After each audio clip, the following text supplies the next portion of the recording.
Here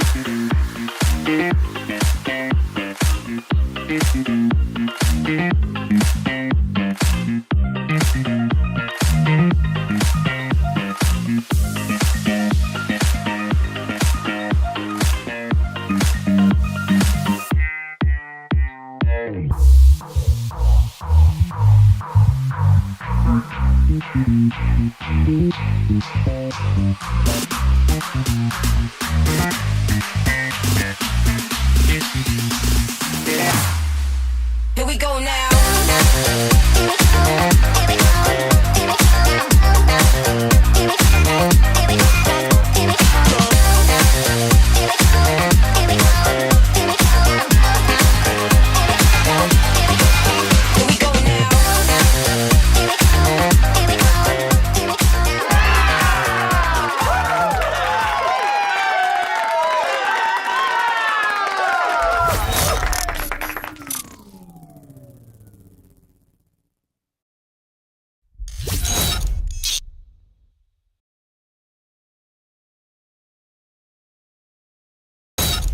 We all have busy lives, and I know especially around the holidays, cooking, cleaning, shopping, returning gifts makes it even busier. So why not make it a lot easier when it comes to preparing your meals in just 2 minutes? Our friends over at Factor Meals are back here again to sponsor today's live recap.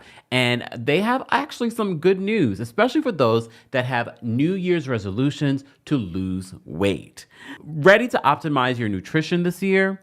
Factor has chef-made gourmet meals that makes eating, well, easy. They're dietitian approved and ready to heat and eat in 2 minutes so that you can fuel right and feel great no matter what life throws at you. Why not lose up to 8 pounds in 8 weeks with Factor Keto meals based on randomized controlled clinical trial with Factor Keto? Results will vary depending on diet and exercise. And as always, we've gotten you a deal. Eat smart with Factor. Get started at factormeals.com/Kempire50 off and use code Kempire50 off to get 50% off your first box plus free shipping. That's code Kempire50 off at factormeals.com/Kempire50 off to get 50% off plus free shipping on your first box. More information on Factor Meals and your discount will be available in the description. Now let's get back to the show. What is going on, everyone? Let me know if you can hear me loud and clear. We're live on the Kempire YouTube channel. We're also live on the Kempire and Kempire Daily on Facebook. We're live behind the scenes here on TikTok, and we're also live on Twitch and Twitter. Happy Monday, a snowy and cold Monday here in New York City, but also across the country. Apparently, we are going through a polar vortex, so no one, including Florida, is safe. It's okay. It's okay. You didn't come here for the weather, but why not give you a little bit of weather? It's going to be cold, so make sure that you guys are wearing layers, bundling up, and if you don't have to be outside, don't. And what else did I want to mention to you guys? Yeah, all that good stuff. Anyways, first of all, let me know where you're watching from. We are recapping the latest episode of The Real Housewives of Potomac. It's been like 2 weeks since we talked about Potomac, and I had to say to myself after watching last night's episode, did I miss it? Was I looking forward to it? Not really. I wasn't looking forward to it after watching the episode. How would you rate this week's episode? After watching the episode, the fact that this entire season and this entire episode really is centralized around Mia, and we already know that Mia is not being 100% authentic despite what she says in the episode. You know what I mean? Oh, wait, hold on. You know what, Deborah? Deborah says, sunny here in Los Angeles. You know what, Deborah? I'm blocking you today. Let's put Deborah on a 10-second timeout for that comment.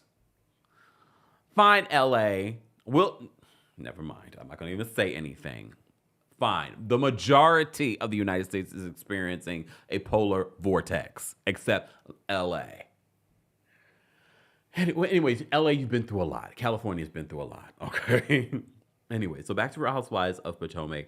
If you had to rate this week's episode of Potomac, how would you rate it? Literally, I was watching, I guess they must have been doing some sort of marathon on Bravo, watching season 5 of Real Housewives of Potomac. That was a monumental part of Potomac.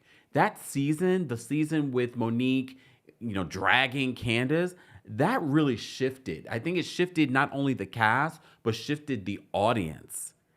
But I ended up watching, I started, I think, like episode 13, and I watched the rest of the season right before I watched the latest episode of Potomac.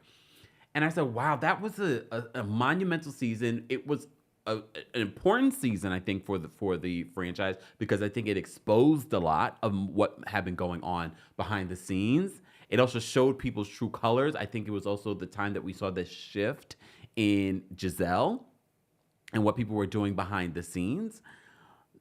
But it was, I have to say, I was like, whoa, first of all, I forgot how interesting Potomac used to be.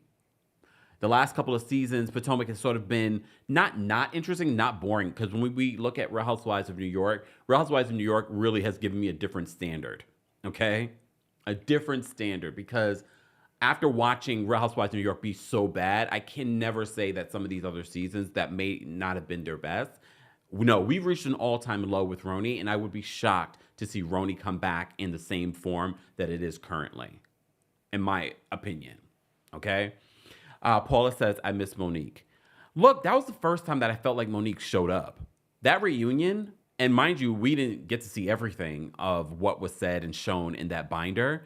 And I love how in that season they try to downplay the binder like it wasn't iconic, and that people after that didn't try to remake that moment.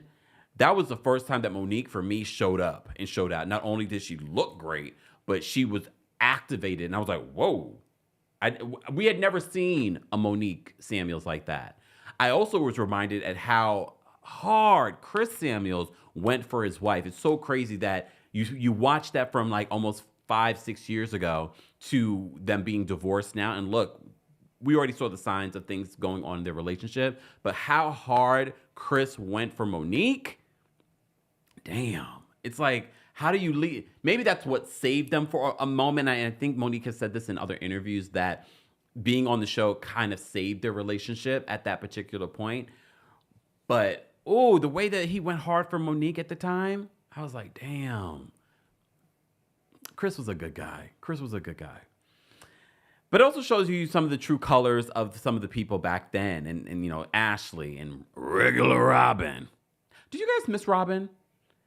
I had to, I jokingly say, I kind of miss Robin, especially when we have like people like Kierna not really bringing it, Jazzy with her lies.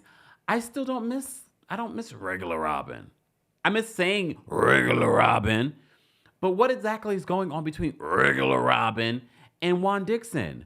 Oh, I was also reminded, you remember at their engagement party, at Juan and Robin's engagement party, when Michael Darby, I forgot how cringy Michael Darby was. Like, I knew he was cringy, but rewatching season 5 with Michael Darby, he was so cringy. Especially when he was talking about Las Vegas and how Ashley would go so hard for Michael, making all kinds of excuses for Michael, even after that reunion. Remember, she came to that reunion pregnant with their second child. I don't know. I normally haven't done a rewatch of Real Housewives in a long time. I used to do a lot of rewatches of like Roni. But rewatching season 5 of Potomac felt like it was necessary, especially for today's recap. Because you just see people in a different light, especially when people are trying to paint the narrative of, this is a new changed Jazelle. I don't know about that, but it was definitely interesting. Tanya says, is Jazzy on the current trip? No. Jazzy is not, which is probably what made the definitive answer that she was not going to be full-time. But Kiarna's there trying. We're going to talk about it. Sorry, Kiarna. I thought maybe we had something, but no, we don't. At least based off the edit, we don't have anything. But I have to say, based off of what you guys have been saying about her relationship with Greg, I'm seeing it more and more as the episodes play out. Okay. All right. All right, guys, don't forget the Kempire After Dark live experience is returning to Washington, D.C. in less than 3 weeks, like 2.5 weeks. We will be in Washington, D.C. If you haven't gotten your tickets for the Kempire After Dark live experience, where we talk that talk, where we're not censored, where people bring tea, drop tea. We share all kinds of stuff.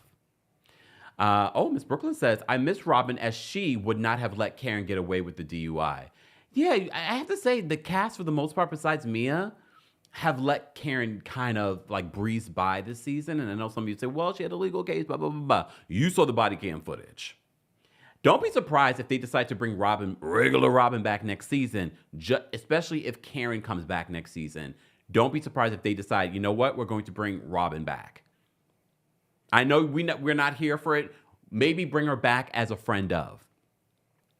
Because she has predicted and said these things about Karen all along.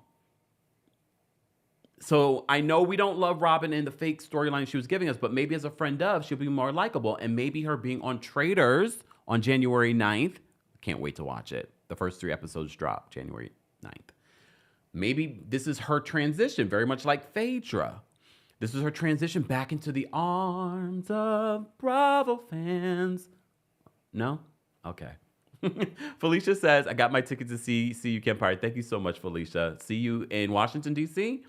We also have the Kempire After Dark live experience returning to New York City on Friday, February 21st for Black History Month. More information on both shows will be available in the description. But Washington, D.C., if you've been waiting on your tickets, don't wait any longer. Meet and greet tickets have a low ticket alert. So if you want to meet each other, make sure you get your tickets. Okay? All right, Coco says, I got my DMV ticket. I will see you on January 24th. Literally, it's just a couple of weeks away. I'm excited for it. Lexi says, I'm fine with Robin as a friend. I don't see her relationship, though. I don't want to see a relationship, though. Yeah, I don't need to see her relationship either. I think coming back as a friend, she can still hold Karen accountable, but it will be pointless to bring regular Robin back if Karen doesn't return next season. And I know some people are like, what do you mean if Karen returns next season? Well, it depends on her sentencing at the end of this month. So if she's sentenced to actually a year in jail or 2 years in jail, she might miss out on filming. They're about to film the reunion, and then they're going to pick up filming probably a couple months later. So it really depends on the timing of this. And I know some people think that production will hold for Karen. I don't think so. To be honest with you, I don't think so. They'll just wait for her to come out and then, maybe start from there. All right. Let me say thank you. Bianca, thank you so much for the super chat. Bianca says, maybe Kay should do Married to Med with Greg. But he's not a doctor, right? He has a nonprofit, but he's not a doctor. I still wouldn't want to see that either. Come on. No. This is a good... Look, I know it's Married to Medicine, but it's still reality television. She doesn't seem good at reality television, or at least with this relationship. Maybe if she parts ways with this... I'm not saying that they should, but I'm saying if they ever end up breaking up, maybe we would actually get to see Kiarna. Tyrese, thank you so much for the super chat. Tyrese says, why don't people like Charisse? I don't mind her. She's rich, socialite, has great kids, and a real friend. Real friends with the cast. I prefer her over regular Robin. I said the same thing, Tyrese, originally before Charisse made her return. But then Charisse made her return and was kind of a big womp, womp, womp. So I don't think it's necessarily that we didn't like Charisse before. It's that when Charisse made her return, it just didn't translate well. And I met Charisse at the Summer House Martha's Vineyard premiere party. And she was lovely. She's a lovely woman. She's very friendly. I can see why she's a socialite and why she knows everyone. However, when she did return, it didn't land for whatever reason. And again, we're watching an edited show, so I just don't. I think maybe she chose the wrong road. She decided to come after Karen. But again, regular Robin, Charisse has been telling us about Karen for a long time. Should they return? And it's not as if Charisse has been out of this circle. That's the one thing I can appreciate is that Charisse literally was just in a photograph with this group along with regular Robin just a couple of weeks ago. So it wouldn't feel insincere. It wouldn't feel forced. Not us giving them ideas. I know production watches. Hey, Lorraine.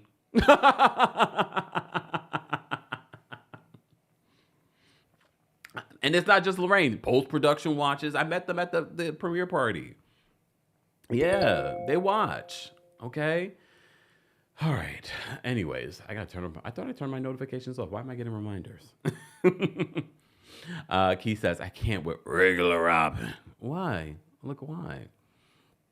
Fashion, thank you so much for the super chat. Fashion says, hey, Camp, Nadia from New York City. I love it. Taurus, yay. Isn't it crazy that Mia can call Gizelle's kids out their name and it's removed, but Wendy gets attacked and Candace's husband gets accused without proof, and all that got aired. Yeah. Well, maybe the reason, look, I'm going to give them grace. Maybe the reason it got edited out was because both Jazelle and Mia begged them, allegedly, to have it pulled. Maybe. I don't know if the same was happening behind the scenes with those other instances, but maybe because both sides wanted this pulled and because children were involved. Maybe. I don't know. Giving them grace. Okay? Maybe. Okay. Tanya says, hey, production. Winter says, this is the place to be. That's why. Oh, damn. Tish says, Charisse has no personality or style. I mean, but that seems on par for Potomac, though. So she fits right in. Right? Mr. Melon Magic says, if Shasha and Robin come back, cancel the show. But who's going to hold Karen accountable if Karen comes back next season? The cast? Gizelle? Here's the thing. Gizelle could easily hold Karen accountable next season, but Gizelle is not quick-witted. Gizelle is sort of like pre-produced. She, like, a lot of her reads are very planned and some of them fall flat. So I just can't imagine that. She's good for like trying to start stuff, but I just don't know if she can handle Karen. I don't know if she can handle Karen. I don't know if a lot of them can handle Karen, including Shasha and regular Robin. Okay. Well, Mr. Melody Magic says that the law will, in regards to holding Karen accountable. Well, you have a point. You have a point. They already have. Okay? They already have. All right. Let's get into this episode. I can't believe I've been talking this long and we haven't even really gotten into the episode. We were, summarizing some of what we saw in the episode. All right. So at the top of this, we have where we ended, and that was Mia being very upset and concerned because apparently Gordon picked up the children from the babysitter that she had put in place. Not Jacqueline's sister, because y'all informed me that Jacqueline's sister is serving time for neglect of another child that she was taking care of. Ew. Which ended up in a really bad situation. Anyways, we won't get into that. So it wasn't Jacqueline's sister, it was some new babysitter, but maybe they're at Jacqueline's house, and because of Jacqueline's sister's situation, maybe that's the reason why Gordon decided to go pick up the kids and bring them to their original babysitter, the same babysitter that was played her, not played, but was her mom, her mother-in-law, the mother of the bride, because her mom, her biological mom, was in jail at her and Gordon's wedding. When you think about that, it's like, oh. So despite how Mia wants to paint Gordon, I know since then, if you've been following our channel and some of our short content, we let you know that Mia decided to go on social media, first announce that her and Gordon are working on, I guess, co-parenting. I don't know if they're working on a relationship, but she also announced that her and Ink are no longer together. But she's been trying to paint Gordon like he's unstable, that he's having a manic episode, trying to use his mental health against him in the court of public opinion. So in this instance, during filming, when she's trying to paint this new storyline for herself, she says that he's gone to the new babysitter and taking the kids to the old babysitter. So she's saying that I can't get in contact with Gordon. I can't get in contact with the babysitter. So Jacqueline's sitting there by her side. Oh, yeah, it's okay. I know what you're going through. They have a plan. Mia's like, as long as you support me throughout the season, this is in my head. As long as you support me throughout the season, I will make sure that you are on this show. So that's why Mia's there. Jacqueline's there. So Jacqueline ends up calling the babysitter's daughter. Look, we couldn't make out the babysitter's daughter's voice because they disguised it, but based off the voice's inflections, it sounded as if she's like, yeah, of course she's with my mom. She didn't say it like this. But it was the inflection of now we're inflection language, experts. Not only are we body language experts, we're intonation experts, okay? So even with the disguised voice, I could tell the daughter was like, yeah, why are you guys acting like y'all don't know? Why are you guys acting as if my mother hasn't taken care of your children before? She didn't say any of this, but it was the inflection in her voice that said to me, Mia, you are a damn liar. So Mia, before we even get to that part, Mia is already having a breakdown. She's going to another room to be like, to force out that one tear that came out her eye. She's like, let me get it out. Cause she's like, I don't know where my kids are. And look, normally that would make someone upset and emotional, but I don't believe her. Aisha says, Kemp, you ain't wrong. Jacqueline is Mia's representative, a spokesperson, but remember, Candace called her the representative, and it's pathetic. She's unemployed or what? Or just wants to be on this platform. Remember, also during the holidays, Jacqueline announced that she's pregnant, but also came out and said, you know, you guys want to call me Love and Hip Hop and talk about how I dress and that I'm broke and blah, blah, blah, blah. And y'all don't know what wealth is. Wealth is this and blah, blah, blah, blah. No, child, we know what wealth is. What you don't understand is that people are calling you Love and Hip Hop, not because of what you're wearing, but because of how you're acting. Okay? On the show. And I love how in this episode, they flash back to so many times, and I didn't even realize it. Now I understand what you guys were seeing in Jacqueline all this time, because she's been the representative for her ever since she's been on this show. Anyways, so Jacqueline ends up calling the babysitter's daughter. And the babysitter's daughter basically, again, if you paid attention to the tone of, not even just the tone of the voice, but just the inflections of the voice, she was like, yeah. I was like, even the babysitter's daughter is sort of like, why are y'all acting like y'all don't know? And Mia's like, well, your mom is not picking up and Gordon is not picking up. But you know, the fact that I know that they're with her, I feel better now. Mind you, she has not spoken or seen the children. She's not spoken or confirmed anything. She's just confirming from the daughter. So she's like, I feel better now. You know what? I need a shot. Literally, when I saw the first 7 minutes of this episode from before they even, the episode aired last night, I was like, Mia is lying so much this season. She might be worse than Bren.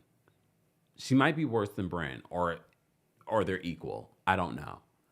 Because I didn't fall for it. I didn't fall for it from before because she's lied so much. And mind you, this is an edited version of what we know. Can you imagine what the rest of the cast knows? Now I'm starting to understand why Jazelle and Ashley are so frustrated with Mia, because there's a lot of inconsistencies and I don't think it's necessarily making sense on the show. Because I think some of us are like, why are they so upset with Mia? But I think there's a lot more, especially now that we know the context that maybe allegedly Mia may have called Giselle's daughters whores. The fact that we know that, and I think someone intentionally leaked that to the blogs, Jazelle, somebody, intentionally leaked that to the blogs, it does make you look at the episode differently. Because if we didn't know that element, I think we would look at the episodes like, okay, Mia's lying, but okay, Jazelle, you're a little hypocritical because, she said this about your daughters, and Wendy and Candace just gave a look. But no, there's a lot more that was said. But still, people are giving Jazelle the side eye because she's like, okay, she called your daughters whores, and you have not given her the same energy that you gave Wendy and Candace. Okay, fine. But after watching season 5 and seeing how Candace and Jazelle were close and tight, and even Wendy and Jazelle were close and tight, and they were like, oh, everyone was surprised at how Jazelle embraced Wendy that first season, because she was like, well, I've kind of known Wendy from before, and she's also my soror, and blah, blah, blah, blah, blah, blah, blah, blah, blah. And then you know what happened in season 6, 7, and 8. How quickly things changed. Okay? How quickly things changed. All right? But so Mia quickly shifts. She quickly shifts, and she says that I'm ecstatic. that the kids are with your mom. And then Mia says in her confession, like, her mom was the mother of the bride.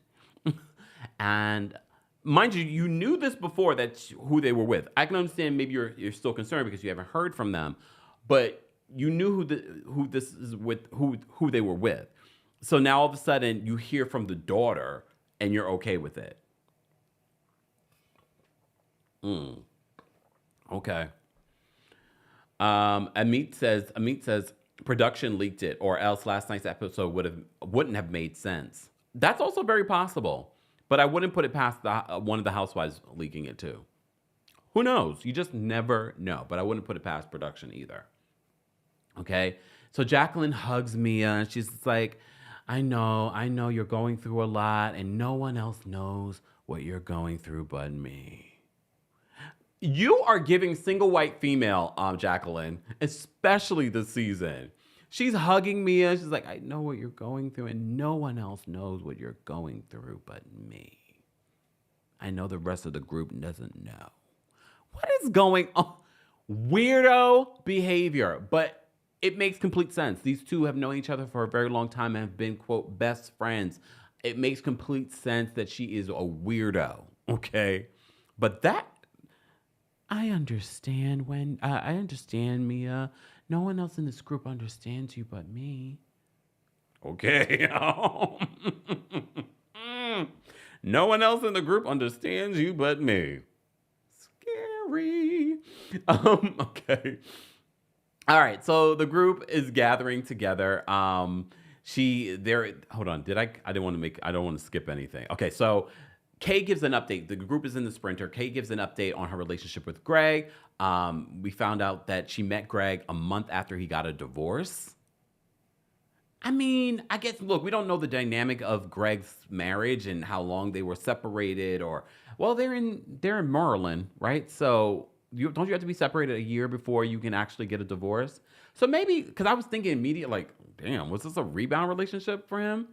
But look, they've been together for 2 years, so not necessarily.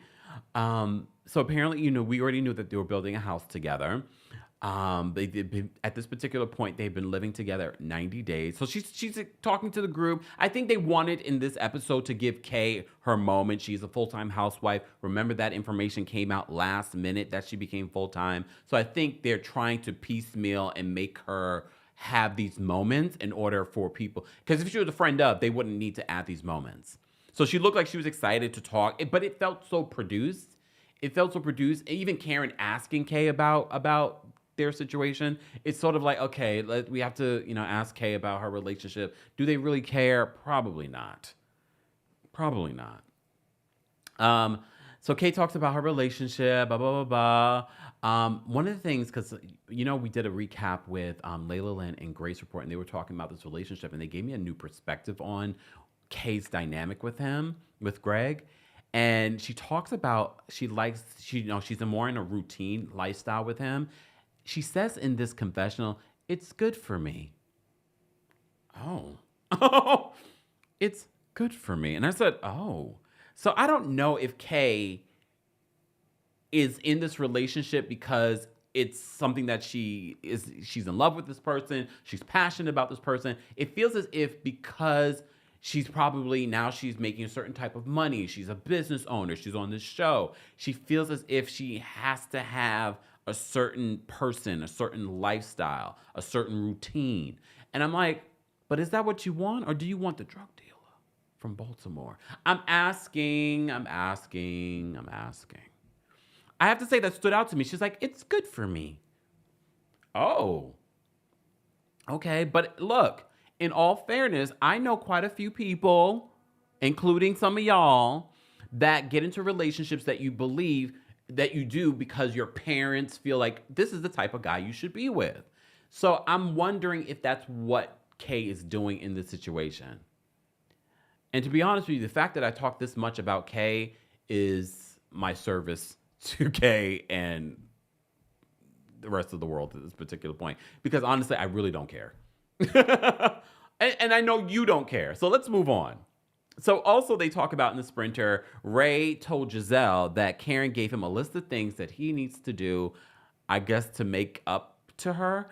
Look, Karen, these scenes now are definitely falling flat for a lot of us because poor Ray, yes, and I'm going to say poor Ray, at 70 something years old, got out of his bed on whatever night of the week that was. And poor thing is dealing with the police and dealing with your drunk self being belligerent to the police. I feel for him.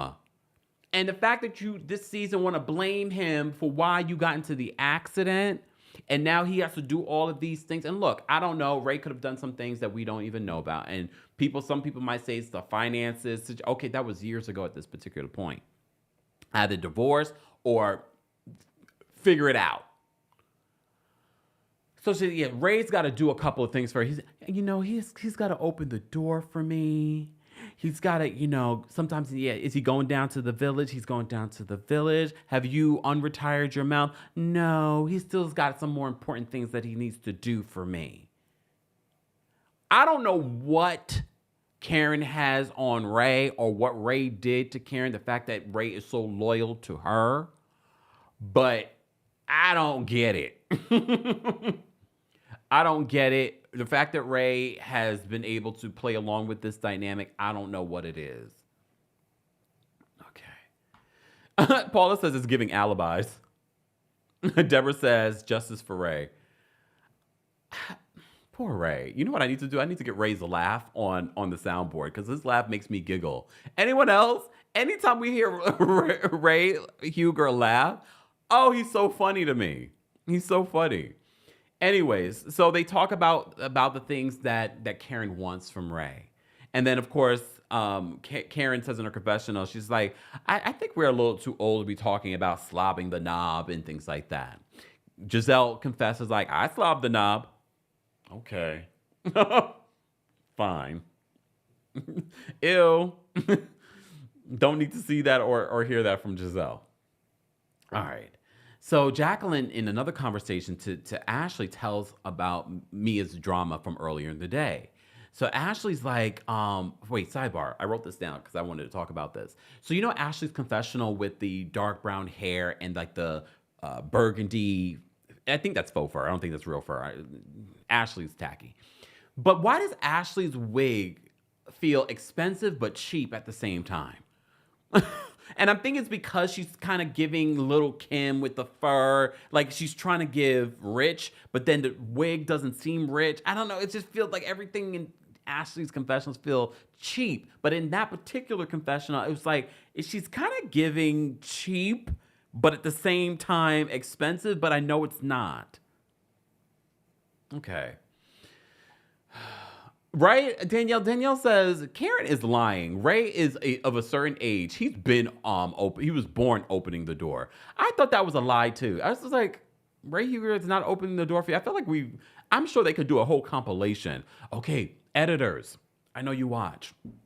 Post-production.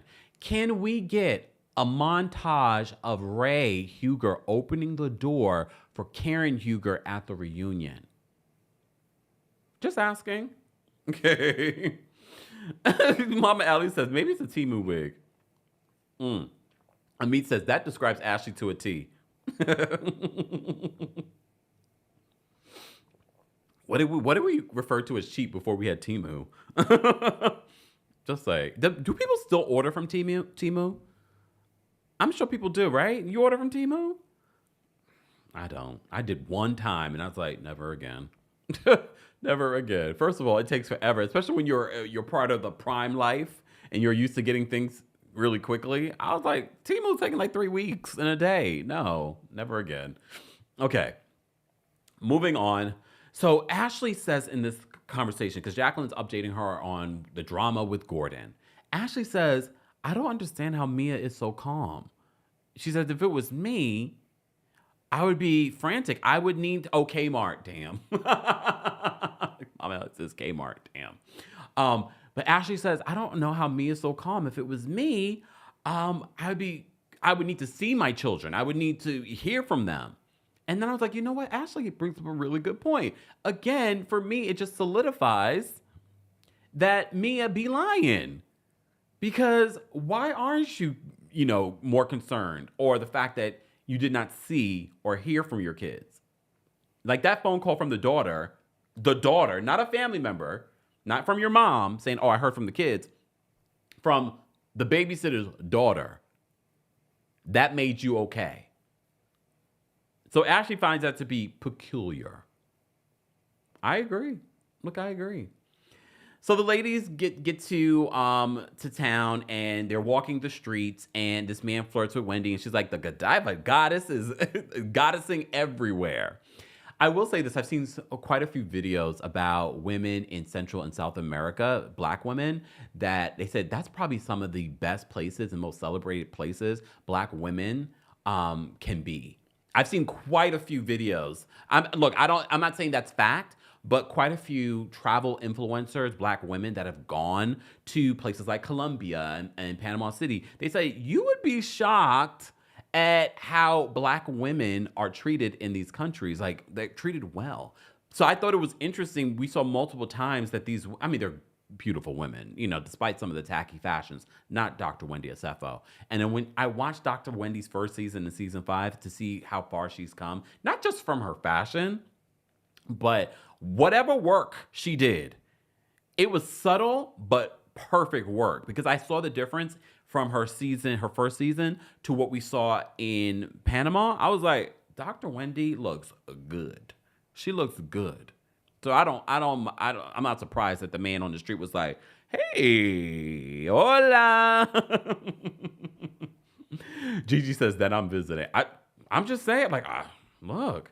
Deborah says, Wendy is beautiful. Her body is on point. Yeah, like that's some good work. Like she didn't overdo it with the work. Whatever she did, it was just like perfect. It was like her mommy makeover. She looks good. And the fashion is definitely giving. Okay. So the women go shopping. Karen says she wants to buy something for Wendy and her daughter as a thank you, because they're saying that Wendy's been a great host. Then I thought to myself, the fact that Jazelle was one of the people to shop for the gifts, I wasn't surprised that the gift was tacky. Anyways, Mia tells Ashley what happened with Gordon and how Gordon was in Martha's Vineyard. And Ashley's like, what? But so Ashley says, I woke up this morning because the night before you called Giselle's daughter whores, allegedly. She didn't say that, but I'm just saying this is what I don't know. But now Ashley says that she doubled down on what she said about Giselle's kids. So she was like, she woke up feeling a type of way about Mia. And Mia, she said that Mia didn't seem remorseful about those things. So Mia says in this moment while they're shopping, she's like, I don't give an F about that right now. I'm going through a lot in my life, and I don't give an F about that right now. So Ashley's like, I don't know how to show up for you. So after watching season 5, and this is sort of in Ashley's playbook of things that she says. So although I don't agree with Mia, and I think Mia is a liar, I feel as if Ashley saying, I don't know how to show up for you, or Ashley trying to be supportive of someone, that doesn't land genuine for me either. But she says to her, like, I don't know how to show up for you. Mia says, then don't. So Kiarna and Stacey are just like, they're confused. And they're like, this is not the time to be coming at Mia. Fine. So Ashley leaves the store. She leaves the store. She says being friends with Mia is exhausting. And honestly, she's not lying. But I kind of feel the same about you, Ashley. I feel like being friends with you might be exhausting as well. But probably just different. You know what I mean? Based off the show. Again, in real life, she might be lovely. But based off the show, it feels like being friends with Ashley would be exhausting too. But I also do believe that being friends with Mia would be exhausting because she lies so damn much. And I know a lot of you are assuming that Mia will not return next season because you've said so. I don't think so. I think Mia will return next season, unfortunately. But she's a hard watch. Just because she returns next season doesn't mean that she will be the central focus, especially with everything going on with Karen. But we shall see. We shall see.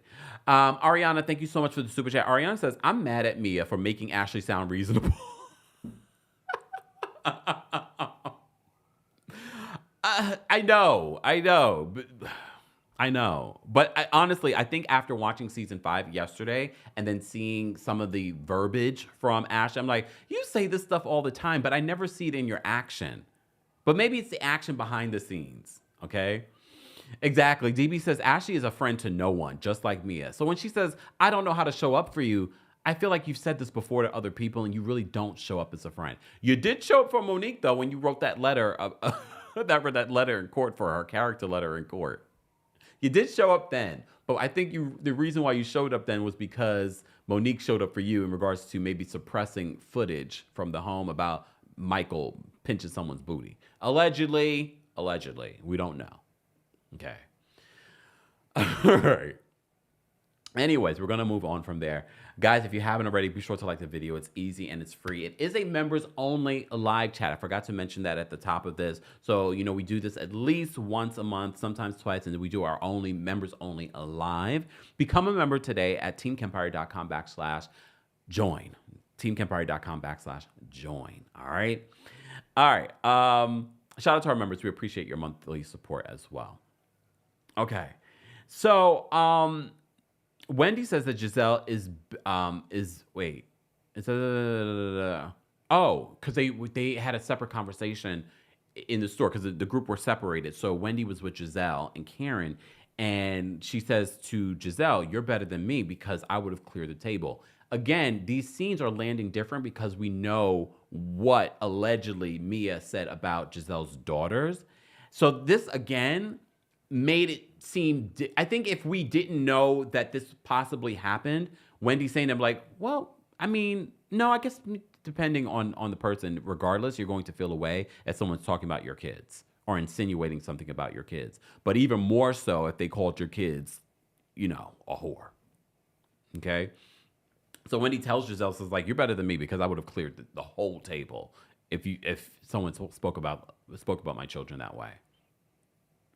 So the group goes off for a rum tasting, all right, at Mendinga. Okay, they go for a rum tasting, and Stacey says she missed her roommate, so Wendy has to throw in a dig. Well, your roommate got me this gift. It was unprompted. Got me this gift. So Stacey looks hurt. Stacey's cute. I really do enjoy Stacey, even if her storyline with TJ is fake. I still enjoy her. I think she's funny. I think she's quirky. She seems to be able to navigate, everyone in the group. And like I said before, for me, she's the Palo Santo of the group. She really is. Okay. All right. All right. What do I want to talk about in this scene? Because I don't want to talk about everything. All right. So, Kay ends up giving Wendy a gift as well for the Happy Eddie, ganja. Okay. Jacqueline, because they're taking sips of this different rums, and Jacqueline makes a joke about Karen drinking. Well, she's like, oh, she can drink. She's not driving. My thing is, look, yes, what Karen did was wrong, but making a joke about this, especially if you're trying to get into a better place with Karen, just didn't seem right. And look, every time I watch this episode in this scene, it's hard not to see what we saw from the body cam footage because it looks exactly like the same wig that Karen was wearing, fighting for its life to stay on her head. Okay, but it looks like she intentionally wears that wig in order for it to stay that far back, but fine. Okay, fine. Okay. Karen says that she then makes a comment in regards to everyone talking about her not drinking and her being sober. She says she doesn't have to be sober. She says she just doesn't want to drink around them, which she hasn't done a lot. Remember, again, watching season 5, they're talking about Karen's drinking and how she doesn't drink around the group. And Jazelle back then says she doesn't want to drink around us because the last time she drank around us, she told us a lot of stuff, okay, about how she doesn't like Ray Huger's situation down there, okay? But then she says, and it did make me laugh, but again, when you watch the body cam footage, it just lands differently now. It lands differently. So Karen says, she's like, girl, who said I'm sobriety? So she's, again, in this particular moment, in this confessional, after her DUI arrest, says that she doesn't have a problem with alcohol. Clearly you do. Again, this is not her first DUI. Word on the street's not her second either, or her third. Might be her fourth, allegedly. So Karen says, who said I'm sobriety? We wish you sobriety in 2025, Karen. We do. We really, really do. And this is also going back to people saying, oh, I don't know if Karen deserves jail time. Again, I implore the courts to take a look at the other courts. Because if this is not her second and it's more, okay. You got to teach her a lesson. You've got to teach her a lesson. Candace, thank you so much for being a member for 34 months. And thank you for my Christmas card. Candace says, I'll see you in DMV, right, Candace? 100% agree with Wendy. Gizelle was way too calm for me. I don't play about my son. And again, it goes back to the comparisons on how Gizelle was so crunk with Wendy and Candace for making a look or making a face versus how she's treating the Mia situation. Ms. Esquire, thank you so much for the super chat. Ms. Esquire says, too many times these women think weaponizing Karen's behavior equals holding her accountable. It is not the same. There's compassion in accountability. All right. And that's for Jacqueline trying to make a joke about the whole Karen drinking stuff. All right. A lot happens in this scene that I just want to cover. So the group, while they're drinking, plays this imitation game. I don't know about you. I saw the clip, the preview of them playing the imitation game, and I was like, it wasn't funny. Yeah, it was interesting to see some of the things that they all say repeatedly all the time. But at the same time, I was like, this is not funny. Kay did, she mimicked Stacey. Then she mimicked Mia with Mia in the bottle. Then Jacqueline mimicked Karen. Stacey mimics. The best part for me was when Stacey mimicked Ashley, because if you go look at Ashley's TikToks, Stacey's movements were on par. For me, that was my favorite mimic, my favorite imitation.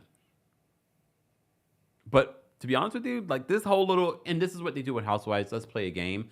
It didn't land for me. I was just like, this feels stupid. This feels stupid. But okay. So Kay then talks about, because they were talking about, oh no, this was also funny. Gizelle, and how Gizelle will be like, yeah, and then not ever complete her thought or her sentence. Then Kay talks about her going on her first trip with Greg. Okay. I was going to wait for DC to talk about this tea, but we're going to talk about it here. Okay. Because my DMV sources are deep in the DMV. Okay. So Kay talks about her traveling with Greg for the very first time, blah, blah, blah. We don't care. Sorry, Kay. We don't. So Gizelle decides to talk about how, she didn't say how long ago, but from word on the street, according to my sources, this trip was a long time ago, like decades ago. So she talked about how a man left her in Puerto Rico, right? She says she made him come back and pay before he left the trip. And she said they just weren't vibing on this trip.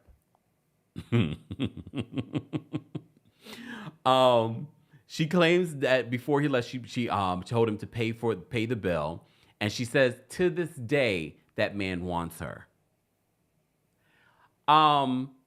First of all, we're body language experts. I implore you to go back and watch Gizelle tell this story. Gizelle looks off to the side. Gizelle was lying, because literally my DMV sources hit me up and was like, that's not how that went down.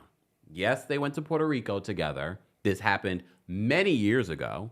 That man is now married to someone else. And this is a close source to the situation, okay? And they knew of this story. So when Gizelle brought it up, they were like, that's not how that went down, Gizelle. So apparently the man did, in fact, leave Gizelle in Puerto Rico. However, this person's family, I believe it was the father, told him, no, you can't do that, because the family is like, they're well established in the DMV. I'm not going to go into names, and we're not mentioning names. The father was like, no, you need to go pay. It wasn't Jazelle that made that man pay after leaving her in Puerto Rico. It was his family. It was the family. But again, after watching this, even before I found this information out, I was like, based off of Giselle's body language, and we've seen Jazelle before, I was like, yeah, Jazelle is not telling us the truth. And I know a lot of the times we say Mia be lying, but so does Jazelle. So Jazelle was like, yeah, he left me in Puerto Rico, but before he left, we weren't vibing each other. We just didn't like each other. Okay? I made him pay. Word on the street, no, she didn't. His father made him pay. Father made him pay. This situation happened decades ago. The man has since moved on. And I'm not saying the man doesn't still want Jazelle. I'm not saying the man doesn't still want Jazelle, but the man is married. The man is married. Why is Jazelle always lying? Oh, speaking of Jazelle lying, watching season 5, that's the season where she brought Pastor Holy Whore on the show and was pretending like they were in a relationship. Again, if you watch that season, maybe that's why I'm watching Jazelle in the confessional for this week, and I'm like, you're lying. The same way that she was lying to us about Pastor Jamal. She was lying about that Puerto Rico situation. Yes, she did get left in Puerto Rico. She did not make that man pay for it. His family did. Because they didn't want to be embarrassed, allegedly. Look, I feel like the DMV show is going to have a lot of tea spread. So if you look, I'm really good about not telling you what happens at these Kempire After Dark live shows. So if you're in the DMV, I know it's a crazy week, but you don't want to miss this show because tea might be shared there as well. Okay? All right. Go get your tickets today. More information is available in the description. And then, of course, we're returning to New York City on Friday, February 21st. Go get your tickets for that. There is a live stream option for the New York City show, but don't let this cold weather keep you in the house if you're in the tri-state area. And that means for New Jersey, that means for Connecticut. Look, we had people flying in from Texas for our New York City show. So come on, it's going to be a good time. And again, there'll be stuff shared there and experience there that won't be shared on the live stream. Right? Okay. Okay. Let me see. Thank you so much. Love My Kids for the super chat. Love My Kids says, she is cute, classy, smart, and kind. Funny each episode. Mia earned her check every episode. She lives in her truth over and over. Jacqueline, is that you? Jacqueline, this is getting very awkward. Jacqueline. Get off of my life, okay? Jacqueline says she is cute. She is cute, classy. Classy? Mia and classy in the same sentence? Or the same thought? She is cute, classy, smart, and kind.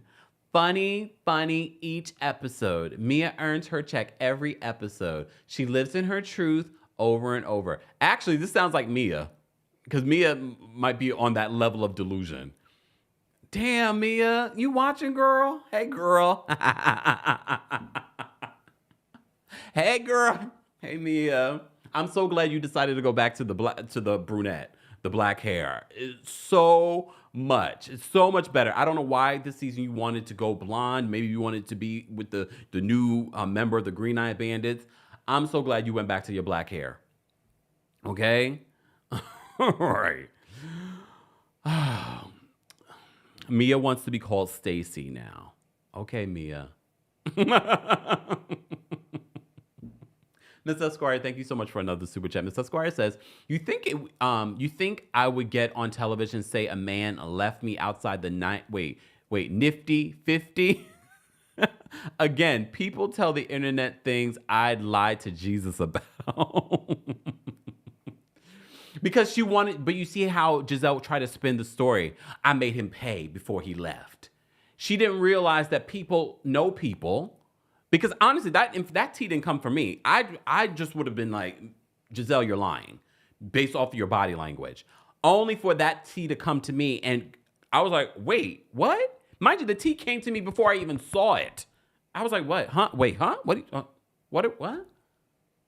Mm-hmm. Okay. All right. Let me take a sip. Mm-hmm. Don't forget, guys, you can hear a podcast version of our live recaps and special episodes on the Kempire podcast. Subscribe today. And while you're doing that, don't forget to give us a 5-star rating. Shout out to those of you that have already given us a 5-star rating on Apple Podcasts and on Spotify. And I've also been seeing some of your comments on Spotify, which is a really cool feature. I love that because it's better than, hearing your comments on Twitter. I can see some of your comments on Spotify. So if you haven't already, be sure to give us a 5-star rating. All right. Oh yeah. And my cookies are on the way. My sprinkle cookies by Melissa Gorga are on the way. I think they're going out today. Mm-hmm. And I will be doing a live review. And I'm going to be very honest. I mean, I've heard good things, but I will be the judge. So stay tuned for that. All right. So Ashley brings up Mia and Jacqueline sharing ink. So I did not expect that at this tasting that we'd be talking about another situation where Mia and Jacqueline had been intimate with the same guy. Only for us to find out from Jacqueline, it was more than just one guy. Mia wants to deny that it was Ink. She's like, well, no, Ink, but Ink maybe gave Jacqueline some foreplay because we all took a shower together. And they're flashing back to moments where Jacqueline and Mia been flirtatious and taking showers together and things like that. That's a weird situation. That is a very weirdo situation.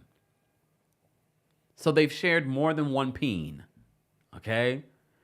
And Jacqueline didn't even know how to handle the questioning of that. Okay.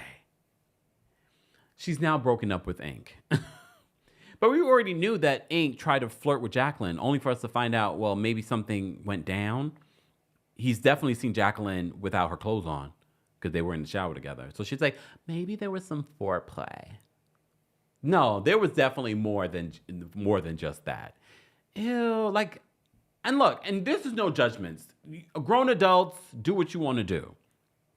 However, I haven't done this with any of my friends where we have shared people. Look, I've been friends with people that have dated people that I've dated, but not to the point where it's like intermingling while we're dating at the same time. You know what I mean? So I'm just sort of is this still ongoing? Again, who is the father of Jacqueline's baby? Is it Mia? Or is it Ink? I mean, it's worth having the conversation based off of this episode.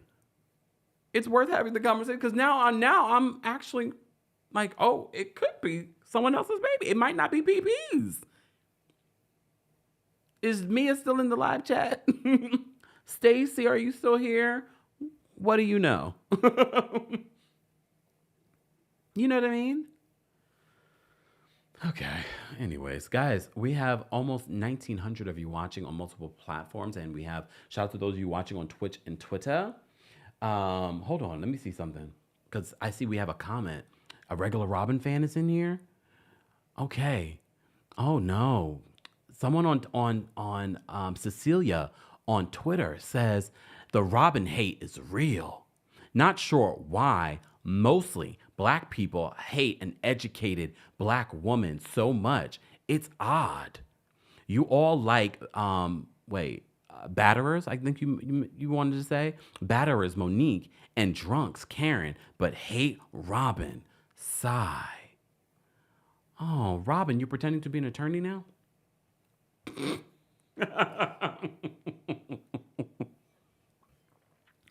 Lord. Oh, Twitter. Okay. Shout out to everyone watching on Twitter. We appreciate you guys being here as well. Okay. Oh, Twitter. Oh, damn. Dainty Bella says word on the Twitter streets is not PPs. Well, the Twitter streets aren't the most reliable either. Okay. Twitter streets are not the most reliable. But at this particular point, based off of this week's episode, it would not shock me that the baby might be someone else's and not PP's. And again, could it be Ink? Could it be Mia's? I don't know. Justin says, Robin hates herself more than we can. I mean, look. Mr. Squire says, Robin, get off the curb. Oh, my God. Winter says, Kev, you got me cracking up at the cubicle. Anyone else in the office? Or is it just you in the office today, Winter? Cubicle life. Ariana says, what is going on today? Potomac is Potomacing. Okay. All right. Let me move on because I know some of you want to call in and share your thoughts. So let me actually drop the call-in link for our members first. It is a members only live chat, but I'm going to drop this on the community tab here on YouTube, guys. If you haven't liked the video already, that will make it quicker for me to drop the call link in the general live chat so that you guys can call in and share your thoughts. Happy New Year. I know people have stopped already saying Happy New Year, but I'm going to say it all month long. It's January 6th. Oh, I forgot. I'm going to keep saying it though. So I'm going to drop the call in link. I'm going to drop the call in link first for our senior royals because, you know, they pay more a month. Call in link. There we go. All right. And we have like 1,900 of you watching. So I'm going to drop the call in link for you guys at how many likes? Oh no, we need to get to at least 700 likes. There's almost 2,000 of you watching. At least 700 likes. Okay. I mean, we should have at least 1,000, but I'll give you 700. All right. Team Kempire members are going to drop the call link for you guys as well, along with our Royal Court members. The link has been dropped on the Kempire YouTube community tab. For those that are watching on TikTok, thank you so much for watching here. Keep tapping your screens. Let's get to, we're not even at 10,000 like TikTok. Really? Nelly says on TikTok, Robin is back. No, we were just talking about Robin earlier. All right. Mr. Mellon said, y'all, his name is Juan Darby. I'm telling you, after watching season 10 and Michael Darby talking about Juan, it's like, oof. Ariana said 900. Ooh. The members are like, no, y'all got to work for this. You're right. They should, right? Nita says DMV's first snowfall. Is it your first? We got some snow up here around Christmas. All right. But members, we dropped the call link for you guys. Maybe I will wait till 900 likes for the general chat because it is our members day here on the Kempire channel. If you're part of the replay crew, be sure to let us know how you would rate this week's episode of the Real Housewives of Potomac and what you thought of the episode and what you thought about what I've said and what the callers will say. Okay. All right. Let me move on. All right. Was there anything else that I want? Okay, no. So they're in the Sprinter. The women changed in the restaurant. Wendy's making them work. I don't know how you guys felt about that. It took them about an hour to change in the 2-stall bathroom. Fine. Mia is on the phone, on FaceTime with Ink, talking about making a stop in Atlanta. And the group was just like, Mia, go home with your children. That's when we find out her oldest son, Joshua. Remember, we've been asking, where's Joshua? We've seen him before, and we haven't seen him at all this season. Well, apparently, Joshua's in Atlanta. And she's like, I'm going to go to Atlanta. But what they don't know is that, my eldest son, we do know you have an eldest son. My eldest son, Joshua, is in Atlanta. So it's making me think that they decided maybe her baby's father, Joshua's father, decided that he didn't want him on the show anymore and moved him down to Atlanta. Because remember, Mia's life has been topsy-turvy, moving from one rental to the next, going through what she's been going through on this show, having this weird relationship with Ink. So I don't think that she's going to Atlanta to be with Joshua. I think she's going to Atlanta clearly for a booty call with Ink. Okay? But she wants to make us believe that that's the reason she's going to Atlanta. Okay. Mia makes a comment because Stacey's on FaceTime with TJ. And she's like, put your pecs away. He's like, you put your pecs away. She's like, these are breasts. They're not pecs. Stacey says, she's just like, I don't see TJ a lot without his shirt on. And it's distracting. Oh, God, me. Oh, damn. Look, one thing I'm going to give TJ, he definitely takes care of his body. If you remember the episode from Sister, He's always taken care of his body. I mean, he's aged in an interesting way, but he definitely still takes care of his body. Okay? Do me a favor, Stacey. You will return next season, but please do not bring TJ with you. Please do not bring TJ with you. Not interested. It's weird. And it got even weirder with the way that he did not respect you at Dr. Wendy Acefo's party. I hate the fact that he keeps denying your beautiful self all the time and trying to put it's because of his religion. It's not because of his religion. I don't know what it's for, but these red pride flags keep slapping us in the face, and I don't want that for you. Okay? All right. So they end up having this group dinner. And guys, don't forget, we will be live again at 4 p.m. Eastern. We will be live again at 4 p.m. Eastern to recap Married to Medicine. I'm not excited about it. I'm excited to talk about it with you guys, but after watching the episode for a second time, I'm like, look, we'll talk about it, though. We'll talk about it. That will be at 4 p.m. Eastern, 1 p.m. PST. Okay? All right, so make sure that you guys set your reminders for that live recap later today. All right, so Stacey asks Kay about the court case situation. So Stacey reveals that she's also suing Deborah. You remember, for that brawl from last season. She's suing her civilly, but the state has brought their own charges against Deborah.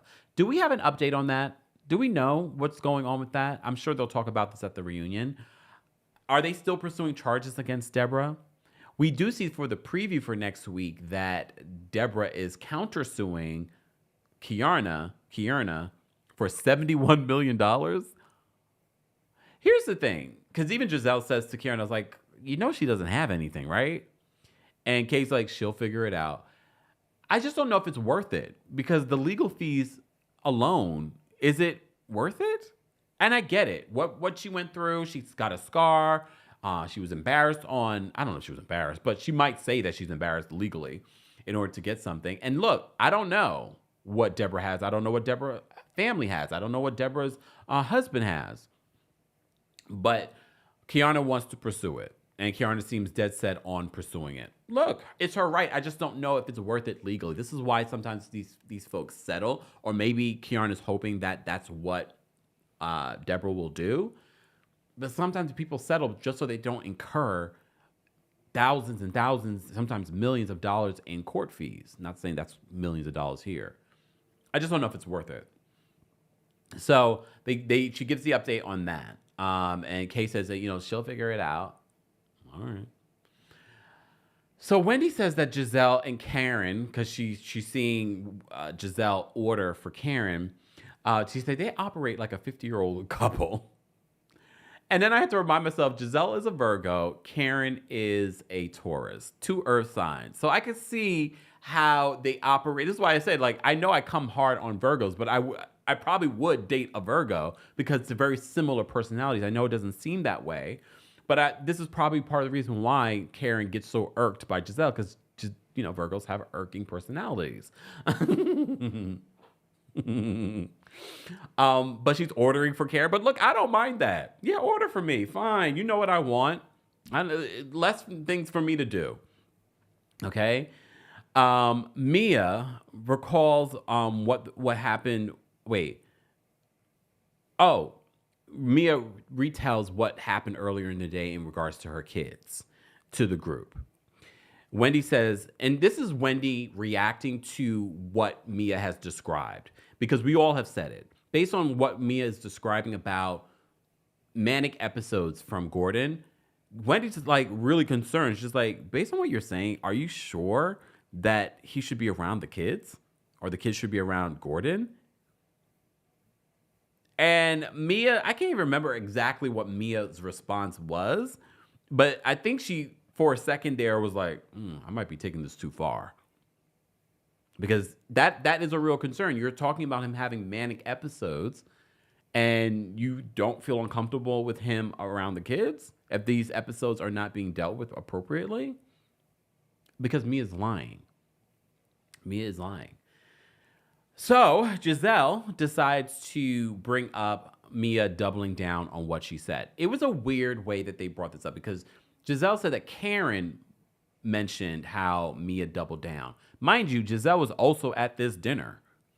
So it feels like, oh, the OGs had a conversation and like, you need to react bigger because, Mia did double down and you had such a big reaction last season with Candace and Wendy. So it kind of felt like that Gizelle felt like she needed to have a bigger reaction because of what happened previously. So, Karen, I wrote that down. So Mia, apparently apologized to Gizelle off camera. She was like, yeah, you apologized to me off camera, but why didn't you apologize to me in the moment? So this is when Jacqueline decides to chime in and trying to defend Mia, and Mia's just kind of looking like this, looking at Jacqueline like, I'm like, it's just giving Mia's bodyguard, Mia's representative. Why can't Mia speak for herself? Okay. And then it's funny because Gizelle literally starts screaming at Jacqueline, stop. And then they highlight all the times that Jacqueline did this last season. And I was like, oh, shoot, you guys are right. I forgot. So they tell her to stop because Jacqueline is trying to defend Mia. And Mia then says, I just want to be liberated. And she's just like, I don't want to be around a bunch of miserable women. And they were like, we're not miserable. Stacey in her confession was like, I'm not miserable. Okay. Stacey also says in her confessional about because this is when Dr. Wendy Asafo brought up, these 613 blonde girls, these 613 girls are something else. So Stacey's like, what's 613? I was thinking the same thing. I don't know about you guys, but some of you probably understand it because you deal with wigs and hair color and all that stuff. These 613 girls, did you guys pay attention to Gizelle's face when Wendy was saying this? Go back and watch it, and then we'll talk about it. Go back and watch Gizelle's face when Wendy was saying this. And Wendy explains what it is. 613 is the shade of blonde that Mia's wearing, and I guess Karen wears, and sometimes Gizelle wears it. Stacey, in her confession, she's just like, Mia needs to go back. The only person that can wear 613 is Karen. She said Mia needs to go back to being a brunette. And honestly, I can agree with her. And literally, we see in the confessionals this week, Mia returns back to her black hair. And we've seen this on social media. All right. This is when Karen tries to be the voice of reason. And let me tell you something. What she said was correct. However, Karen being the voice of reason, especially after what we've seen, and literally watching season 5 and Karen being the voice of reason, I'm just like, no, Karen, until you take your own accountability, you can never say anything to me or anyone else in this group. Until you take your own accountability, you are not going to be the voice of reason for me, personally. Look, Ms. Parker says, I had no idea what 613 meant. See? Okay. Oh, Seven says, yes, I did. Gizelle gave Wendy a mean old nasty look. Go back and look again. No, I can't even give editing the blame here because we're watching the scene where Wendy is talking about these 613 girls and you see Gizelle's face. There is no camera trick. We see it all happening in the moment. So it wasn't a camera trick. Just saying. All right. If you're a member of the channel, we did drop the call. Oh, the members. it's packed backstage. All right, members. As always, the callers do not represent the opinion. The callers' opinions do not represent the opinions of myself, TheKempire LLC, or our sponsors. All right, they are calling in of their own free will and agreed to not use profanity and to respect the timer so that we can get to all of the callers. Because I gotta go. I gotta go. Not rewatch. I have to watch some of the Married to Medicine before we recap it at 4 p.m. Eastern. But if you're part of the replay crew, be sure to let us know how you would rate this week's episode of the Real Housewives of Potomac, your thoughts on the episode, and anything else you want to share in regards to what I said, what the callers have said, all of that good stuff. And again, thank you to our members for their monthly support. Some of you have been members for the last couple of weeks. You were gifted memberships from people like Miss Brooklyn Diamond. We appreciate everyone becoming members. I hope you will stay a while. Shout out to those of you that have been members for the last year, 2 years, 3 years. We appreciate your support as well. All right. And don't forget to say thank you to our King's Guards for always holding us down in the live chat as well. Let's get to our callers because I see everyone is waiting behind the scenes patiently. Callers, 1 second. Let me just put up my disclaimer because I know I said it, but I'm going to put it up. Okay. All right. Just in case people joined and did not hear it. All right. Miss Esquire is backstage. We're going to bring her up first. Miss Esquire, what's going on? Hello, hello, hello. Hey, how are you? Happy I'm New good. Year. I gotta get off of here real quick because I'm supposed to be starting a call for work, but this was more important. Oh, I know, I know, okay. I I agree. know. But Happy New Year. You I'm so too. happy these children are going back to school so I can fool la la around with you. Um, I will say with Kiana, I'm gonna start probably from the beginning and go a little bit back. With Kiana with this lawsuit, I usually will tell my clients, listen, don't spend no money about the principle of the matter. Please spend money on a lawsuit if the money that you can get on the end or the at least the judgment you can get on the end is worth it to you. But I do understand for some people, it's like, listen, it really is about the principle of the matter. Mm, It really is about the fact that this woman caused me serious bodily injury, and I need it to be known that she is that kind of person, and I need her to mm, feel some of the consequences of mm, that action. So I think you're right. It probably is, the juice is probably not worth the squeeze here in terms of the financials, but just sometimes people need that closure, mm. especially if you're not going to get accountability or apologies from the person, which it doesn't seem. No. I tried to look it up in the Maryland Superior Court and the DC Superior Court. I can't find the criminal matter against Deborah, but if anybody Mm, else can, if they'll put it in the chat, I'll look up the details of it. But I couldn't find a pending criminal matter. yeah. So, and then the other thing I want to say real quick is No, Giselle take your really time because you gave surprised us me. you did some homework for us. Go take your time. Yeah. Well, Giselle really surprised me by saying to Kriana, like when she brought up the fact that she's suing Deborah, like, oh, is that still a thing? And I'm Yeah. like, Giselle, you hold on to a grudge, like you hold on to bad fashions from the 90s. I don't know why you surprised that this girl is not let this go. That just seemed really, really insensitive to me and showed me that sometimes Giselle just be talking. Like she doesn't, there's times where she's very, very aware that the camera's on and she's performing and producing. And there are other times, like with the 613 and other things that we see, where Giselle is just, she's not clocked in at all and aware of how she comes across. Mhm. So that was just a really disappointing look. But I'm gonna get off of here because everybody else got something to say and I need to start a meeting. So I'm gonna come back with the replay crew. Okay. Thank you so much for calling in, Miss Esquire. Take care. Bye, happy new year. You too. Yeah, I had to give her extra time because she was adding legal expertise. Okay. All right. Our legal opinion, not advice. Okay. All right. But everyone else respect the timer. All right. Delon is backstage. We're going to bring Delon up next. Delon, what did you want to share? Hi, Kempire. How are you doing today? I'm well. How are you? I'm good. Happy New Year. You I too. just want to say, Giselle, I knew it was a matter of time before she was going to revert to her old ways. Because why are you defending Deborah?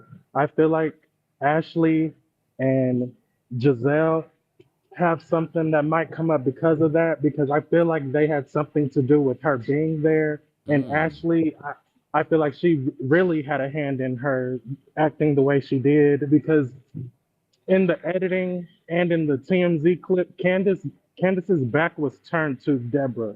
So it feels like it was intentional that she was doing all of that. mm, So yes, and with Karen, I can't watch her anymore. It's kind of it's just sad to see her act the way she is. And Mia is a horrible mother. Period. Point blank. I would not, and I would understand why her son is not living with her because I would not want a diabolical parent like that. Because if you really need a check like that, clock in, mm. leave the show. All Thank right. you. Thank you, Delon. Take care. All right. We're going to get to the next caller. Tyler's backstage. Tyler, what did you want to share about Real Housewives of Potomac? Tyler? Hi, Oh, Kempire. okay. So I'm going to say this. Some callers may not like what I have to say, but I will say this. I'm 100% on Candace's side as far as it goes to Gizelle, but I do want to remember Wendy was so quick to forgive Mia for throwing a drink in her face. Even when they had that event at the gym when people were trying to get them to talk and things like that, Wendy just went and grabbed Mia instead of Nneka and all those type of things. So Wendy does kind of does the same dismissive stuff too. But I do like Wendy and I do get her point. Last but not least, Kiana, goodbye. I don't understand why you're on this show. I don't understand it. I am so disappointed in Karen this season. Like to know what really took place and to see the lack of accountability and sidebar, Robin ate her up on their podcast. I listened to it, so no one else had to. And Giselle was kind of defending Karen a little bit, saying she feels bad for Ray and Raven. But she was kind of saying that Karen needs to be held responsible. But Robin was saying, I'm not shocked by who this person is. I We've seen this person for years. She's always done this. Yes. It's on Bravo TV, one of those little blogs. But yeah, Robin stuck it to her. But that's Wow. all. Thank you so much for calling in, Tyler. Oh, wow. Okay, hold on a second. I got to fix something on here. Who do my... Dude. So SC says that you talked up regular Robin. The Neighborhood Talk just posted a clip about Robin talking about Karen's video. Lord have mercy. Can I play it? Hold on. Let me see if I can play it. Please hold. Let me see if I can pull it up. Hold on. What a mess. Hold on. The Neighborhood Talk. Hold on. Okay. And while I'm doing that, guys, don't forget to like the video. We still have not reached our goal of 900 likes for those that are watching. Let me see what was that. Hold on. Let me play it. You live under a rock. We're talking about Karen Huger from the Real Housewives of Potomac, who was finally vindicated with a video. Did you say finally vindicated? The vindication happened. Who was vindicated? The streets of Potomac or Karen? Who was vindicated? Listen, I haven't watched the season, but when I saw that people said that she claimed she was going to be vindicated, I was like, Ma'am. if this is being vindicated, I don't want to see what being guilty is. Like, Well, you saw guilty. Actually, Right. there was the mini movie called Where Your Wig At is like guilty, like as charged. You're guilty as charged. I should have probably taken a cab. You probably should have taken a cab, yes. Thank you. Or an Uber. But I'm very rich. When you Google me, you're gonna be so ashamed of yourself. I'm bad as fuck. I don't think I did anything bad except the driver. You know, we're laughing, but like it's very, very sad. It's just sad, right? I mean, it's very sad. I hate to say it though. I don't think those that are familiar with that person were shocked by what we saw. I know what I saw. I was like, yeah, that's par for the course. Like, I'm not shocked. I'm not shocked by the nonsense coming out of the mouth. I'm not shocked by the denials and the deflections and, that apparently were happening from the jump. Not surprised. In your right mind, you don't say that you're going to be vindicated, and you know that video exists. But I'm not surprised by any of that. I'm not surprised that you filmed a whole season and she said she was going to be vindicated. And shoot, when the crash initially happened, she's telling whoever, TMZ, oh, I was just sad or something. Like, I'm not surprised by any of the events that happened. Like, and that's the sad part. I am wondering though, I don't know, have there been any Thomas Jefferson sightings lately? You know what? Like, have we seen Thomas Jefferson in the last 60 years? So if you live under a rock, Okay, for those that are watching on StreamYard, you probably couldn't hear that, but I think for the most part, everyone else that's watching on YouTube, Facebook, Twitch, and Twitter, and TikTok could hear that regular Robin on the Two Broke Girls podcast, Reasonably Shady, with Karen Huger's co-star, Gizelle Bryant, talking and reacting for the very first time to Karen Huger's body cam footage of her DUI arrest. What did you guys think of that? Look, nothing that regular Robin I said that she said was far from the truth. And Robin, like she said in this episode, literally said in this episode that no one is shocked. People that know Karen are not shocked. And literally watching season 5, they were talking about Karen's drinking then. And they've been talking about Karen's drinking.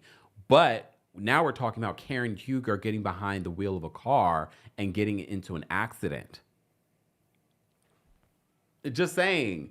So no matter how we feel about regular Robin, no matter how we feel about her, she's not lying. And she hasn't been lying about Karen. But now, something that Robin said, I believe it was last season or the previous season, about Karen and Karen, people finally seeing Karen for who she really is now coming true.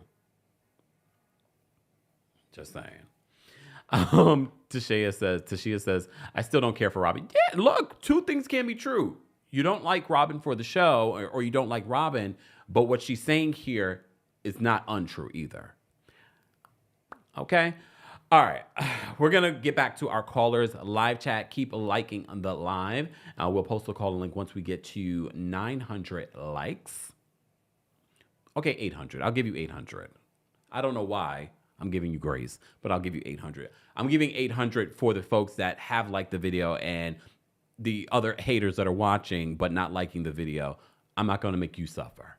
Okay? But shout out to our members. If you're a member of the channel, we did post a call link on the backstage link on the community tab on YouTube. All right, let's bring up Miss Brooklyn Diamond next. Miss Brooklyn, what's going on? Hi, everybody. Happy New Year. You too. I'm going to make it quick. Mia, I don't get that, because if I didn't know where my kids were for 1 second, I'm on the next plane home figuring out where they are. I'm not staying. I'm not calling. No, I'm getting on the next plane to figure out where they were. For the Jazelle issue, not trying to take up for Jazelle, but I can understand if she didn't want it on the show and what was said wasn't said on camera, then she may not have wanted to discuss it on camera and put it on the show, especially when you're talking about somebody's kids. And with everybody saying, oh, they showed Jazelle preferential treatment and took that off camera and didn't put on the show, but they left all the other stuff about other people, you have to understand this is about minors who, unlike, say, the Jersey minors, are not involved in the show, really. The one thing I will say about Potomac is they keep their children off the show. You'll see them one-on-one with their parents, but you don't see them at group functions. You don't see them at parties. You don't see them involving themselves in the business. So I can understand that, not wanting to put it on the show if you knew you were going to try and take it off the show. So time is up. That's it. Thank you, Ms. Brooklyn. Take care. All right. We have Wendy backstage. We're going to bring Wendy up next. Wendy, what's going on? What did you want to share? Wendy, you're muted. Wendy, you're muted. I'll come back to you, Wendy Sunny. Wendy Sunny, are you there, Sunny? All right, I'm going to take you down. All right, we're going to go to Becca next. Becca, what did you want to share? Hi, Kempire. Happy New Year. Happy New Year to you.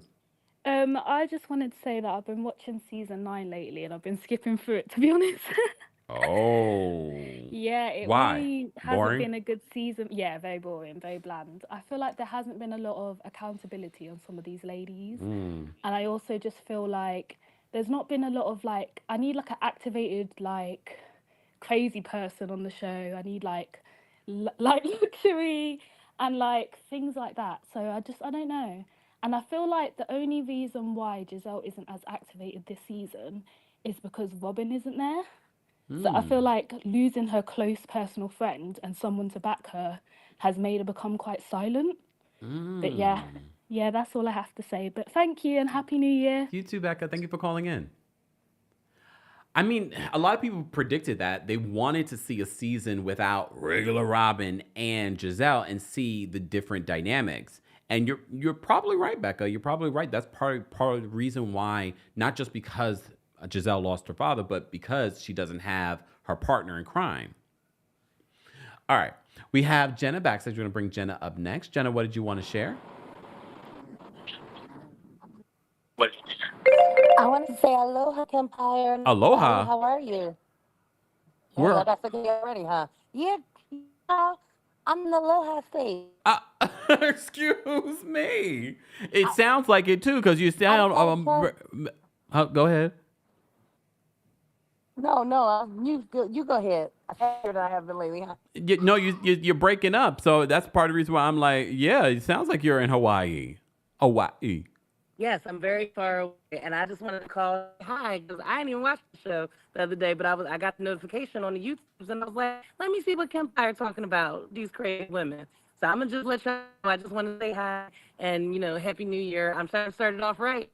You always mention I got laid off. Last year was rough, so I decided to take a little break from myself. Did you bring your manager with you? Say it again. No, I left home with her father. I got sales over last. She left the kid home with her. Okay, well, good for you.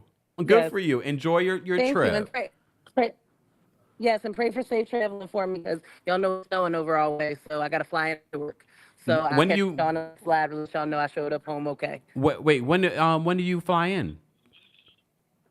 I'm supposed to fly home today. They already delayed my flight by 2 hours. Maybe I'll get stuck in paradise. Well, safe travels, Jenna, and we appreciate you calling in all the way from paradise. Bye. Look, bye. All right. All right, we have O'Shea backstage. We're going to bring O'Shea up next. O'Shea, what did you want to share about Real Housewives of Potomac? Hey, Kempire, Happy New Year. You too. Thank you. Yeah, I just wanted to say this episode highlighted to me how boring this entire cast is. Oh. And I think I've given the season enough. And Mia has filled in the gap because nothing is going on. Gizelle has nothing. Wendy has nothing. No one has anything. I mean, Karen could have had something, but she wasted the season away.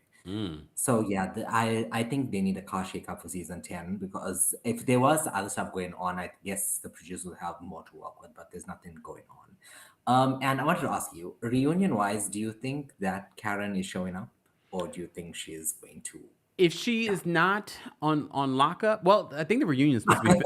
I mean, I think they're filming the reunion this week, so I could see her being a part of the reunion because they get a nice check for being a part of the reunion, and I just don't see her not. I think she will still maybe use the excuse it's on appeal for legal reasons. So you never know. She might play that. I don't think she should, especially because we've seen the footage. Yeah, I think she should just I think she should just leave it out and call it back. She can come back in season 11 if she's out of jail by then. But thanks, Damn. Thanks, O'Shea. Take care. All right, we're gonna bring Hayad up next. Hayad, what did you want to share? Hi, Kempire. How are you? I'm well. How are you? Good. I haven't been watching any reality shows, or I've been part of the Rewind crew for a bit with your live. Okay, it's okay. I really miss being able to jump on the live with you guys. But anyways, I just wanted to say Happy New Year, and it was my birthday, so Happy belated. Thank you. I gotta turn up a little bit. But anyways, I did watch this episode, but I felt like I forgot what happened in this episode because I don't know if anything really happened other than Mia, which I guess we've all kind of guessed is blatantly lying about her kid's disappearance or whatnot. Because I've actually unfortunately seen a scene like that as a young kid when a parent felt like their spouse did run away with their kids. And you know what that parent did, Kempire? They called the cops. Oh. They called the cops right away. Yeah. And that's why I didn't understand what she was doing. She wasn't on a plane. She wasn't taking anything serious. And she was busy trying to make a new booty call to land in Atlanta instead. It was really weird. But that's all I had to say, and I'm so happy to see you. And are you going to do Married to Medicine tonight? Or yes, no? 4 p.m. Okay, perfect. All right. Thank you for calling in. Take care. Bye. Bye. All right. Excuse me. Guys, don't forget you can hear an audio version of our live recaps will be happening on the Kempire podcast. So subscribe today. Also, we will be live again at 4 p.m. Eastern, 1 p.m. PST for our Married to Medicine recap. So I'm going to get through these next couple of callers, and then I'm getting out of here so I can go watch that again. All right, we have Anthony backstage. Anthony, what did you want to share about Real Housewives of Potomac?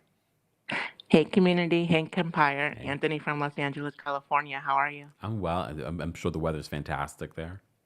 You know what? It's all right. Happy 2025. I want to say for Potomac, for this episode, I'm gonna give it a 6 out of 10. I thought it was all right. Yeah.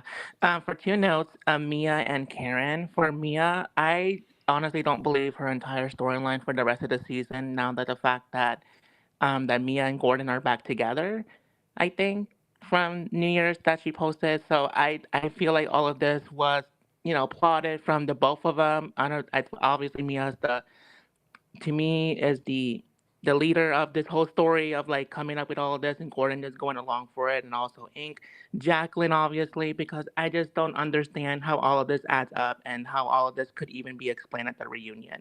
Like, I'm so lost at this point, and I'm just, even though Mia at some points entertainment because no one else is bringing a storyline, but it's like it's the wrong type of entertainment. Yeah. Like, I just don't like that part, especially with the children. And then lastly, for Karen, for her to hold people accountable after all of this has come out of her case, it's just beyond. Karen, sit down, go to jail. But that's it. Thank you so much, Kempire. Happy 2025, everyone. You too. Bye, Anthony. Wow. Not sit down and go to jail. I mean, maybe. Look, it's going to be interesting. We will have to go live because that will be breaking news once we find out what her punishment will be. Because right now, it's really up to the judge. Again, they might want to make an example of her. She really could have hurt people. The judge also saw this body cam footage. They probably also saw that you never know, there might be a Real Housewives of Potomac fan, how she downplayed this. All right. Last but definitely not least, Tanya's backstage. We're going to bring Tanya up next. Tanya, what did you want to share in regards to Real Housewives of Potomac? God, can you hear me? Yes, can you hear me? Oh my God, so Feliz la Dia de los Reyes. Oh my God. So the day of the kings today. Oh my God, so sorry. No worries. I'm washing right now also. But anyway, so I just want to say, oh hey production, hey producers, hey Mia, hey Stacey, and also hey regular Robin and her hubby, because I don't know what he's doing today. That was the end of my conversation. Bye. I love you. Thanks, Tanya. Happy New Year. I met you in LA. Happy New Year. Yes. Nice meeting you, Tanya. Take care. Speaking of, don't forget, guys, the Kempire After Dark live experience is returning to Washington, D.C. on Friday, January 24th, 2025. Then it's returning to New York City on Friday, February 1st, Friday, February 21st, 2025. More information on that, including a live stream option for the New York City show, will be available in the description. So check that out. And if you haven't liked the video already, be sure to like the video. Let's get to 900 likes. We have another caller backstage. Audrey's backstage. Audrey, what did you want to share about Potomac? Hi, Kempire. Excuse my voice. I'm homesick. Oh, feel better. Thank you so much. Hey, listen, I went to my friend's wedding in Connecticut. It was a gay wedding, and so it was worth getting sick. In Atlanta? I'm in Atlanta, but they got married in Connecticut. I'm so glad with this political climate that they got it done. You know what I mean? I mean, hopefully it won't get overturned. I'm just saying. Yeah, I know. But I was just happy for them. So it was, excuse me, so it was worth getting sick. I just wanted to call it really quickly. And because just a couple of things just quickly. Mia, the Jacqueline thing is actually painful to watch. Jacqueline, like, I just think she is so cringeworthy. The Mia thing, I didn't believe it. And I don't want to psychoanalyze her because I'm not a therapist or anything like that. I think it goes back to her childhood. I think she doesn't know how to be a good mom. She didn't have a mom. I think people need to keep going back to that. She doesn't know how to do it. I don't think she really cares. And I think she knows how to pretend to care. I don't think she really does. Also, the thing with Karen, this whole thing is aging so poorly. Like, when you think about the video, I really think she did not think that video was going to come out. Yeah. Otherwise, she would not have said the things that she said, because it just looks so bad and aged so poorly. And finally, with Kierna, again, and I said this to you before, wrong road, girl. wrong road. This was the time for you to promote yourself. I remember last time when I called in, excuse me, you corrected me. Oh, real quickly, you corrected me. You said, "Oh no, she has a med spa, not a salon." Why didn't I know she had a salon? Why didn't I know she had a med spa, not a salon? Why? Because she doesn't promote it enough. Because She used to have a salon, though. We found that out this week's episode. She yeah, used to have right. a Yeah, she salon. said that. But my point is, but how many episodes in Kempire? You know what I mean? Because she's too busy talking about this dude. And it's like, it's just, I want all ladies to understand this. Advocate for yourself. Put yourself first. Go to the table, ask for what you are worth, know your worth, and put and add tax onto it. So that's just, and I'm glad she's suing. And the thing that Gizelle said about, oh, we're still on this, that shows her insensitivity. Like, it's so nasty. No, girl, you sue for everything that you can. And again, it's not your problem that she didn't have the money. She didn't worry about that while she was jumping you. So there we go. Anyway, have a excuse me, I'm sorry. Have a happy new year. And thank you for everything you do, Kemp. I always look forward to your reviews. Thank you. You're Thank so you, good. Audrey. You're so good. Thank you. Feel better. Go rest your voice. Okay, bye. Bye. Okay, we have Judgy Justice and Toya. I know I said last caller, but we're going to take these callers and then we're going to get out of here because I have to be live in about an hour and a half for Married to Medicine. Shout out to our King's Guards and shout out to our members. It is a members only live chat today. We do this at least once a month. We will do it members only live as well. So become a member today at teamkempire.com/join. And of course, thank you to our King's Guards for holding us down in the live chat. Oh, I did want to say, Paula says, Kempire is still inviting you to Phoenix. I would love to come to Phoenix. I don't know if I would do a live show, but I would definitely come to Phoenix. But if you're in Phoenix, let's see if there's a demand, then we'll revisit that.